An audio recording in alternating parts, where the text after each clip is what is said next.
Nikki. I've been an online English teacher with VIPKID for a little over 2 years now. I work with VIPKID about 45 to 50 hours every week as I'm traveling the world. I see a lot of people on social media posting that they don't want to become an online English teacher because they don't want to have extravagant props and elaborate backgrounds. That kind of intimidates them. And as a traveler, that definitely intimidated me. I did not want to travel with so many props. After about 6 months of teaching English, I kind of found my niche in what made me feel confident in the classroom. I'll start off by saying I give a lot of kudos to people who do use a lot of props and have extravagant backgrounds. If that works for you, then excellent. By all means, do it. Do what works for you. Because I travel and I wanted to be able to pack up and go whenever and wherever, I needed to find what worked for me. At first, I was really intimidated to use a small amount of props because VIPKID encourages teachers to use a lot of props, reward systems, have a really nice background, and I was actually scared that parents wouldn't book me. I finally took the leap of faith and I definitely don't regret it. So first, I'd like to share with you some of the props that I use in the classroom. So first, and most importantly, I always have a whiteboard. I use this in every single class. I always only use black markers because they seem to show up best and they write really clearly. So this is probably my most favorite prop that I use. I actually use a mouse as a prop because not only does it work for me and my laptop, it's also a good prop for level 2 when you have to show circle, mouse. That works as a great prop.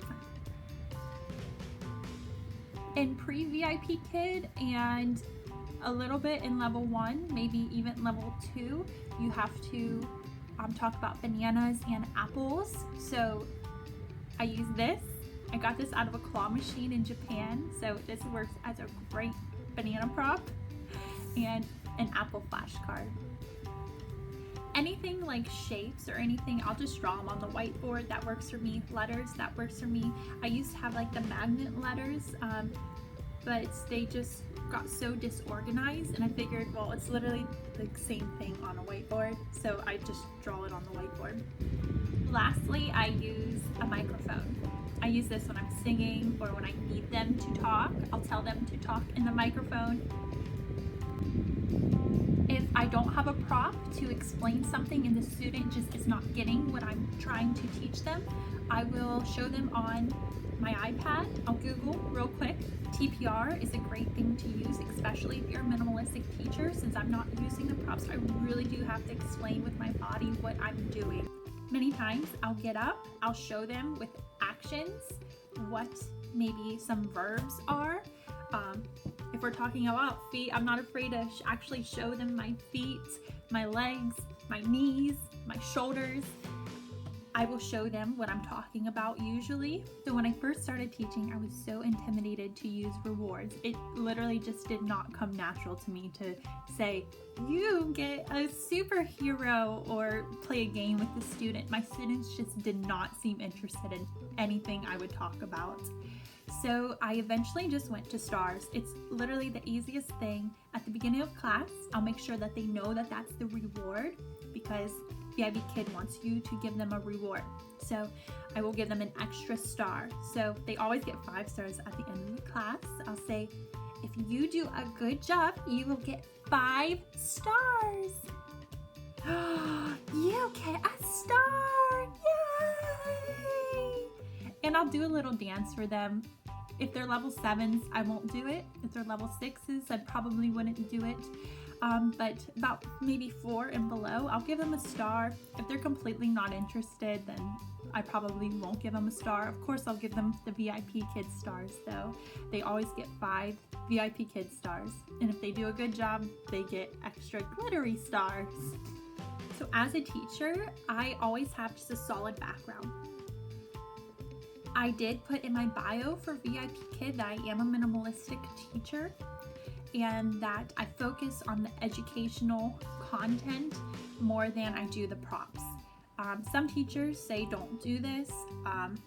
I've had this in my bio from 6 months in till now, and it hasn't hurt me. I even get comments in ratings, 5 Apple ratings, saying teacher used excellent props. So I don't know if they're just saying that or what, but it works.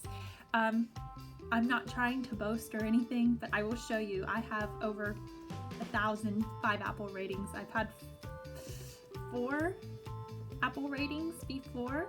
2 were invalidated, and unfortunately 2 were because of IT issues, but that's a different story. I think it's important to at least have 2 or 3 props, because if a parent does rate you bad, VIPKid will not invalidate it, especially if it is because you didn't use props. They will say, we encourage teachers to use props if you didn't use any props. So I just want to conclude that do what works for you. If you want to use a lot of props and have a really great background, great, do it. But I also want to encourage, if you want to drop your props or you want to be a minimalistic teacher, do it. There's nothing wrong with it. Parents will book you because of you and your personality. If you don't use props, maybe be extra personable with the students, show them your life, show them that you want to connect with them, since you're not connecting with them with props. Anyways, I encourage you to be a minimalistic teacher if you think that that's going to work for you. Do not be afraid to drop your props. Still use a couple. I do not encourage you to use no props, but do what works for you. If it feels comfortable, do it. If it doesn't, don't. I didn't feel comfortable doing the reward systems that I was in the past. Now I feel extremely comfortable.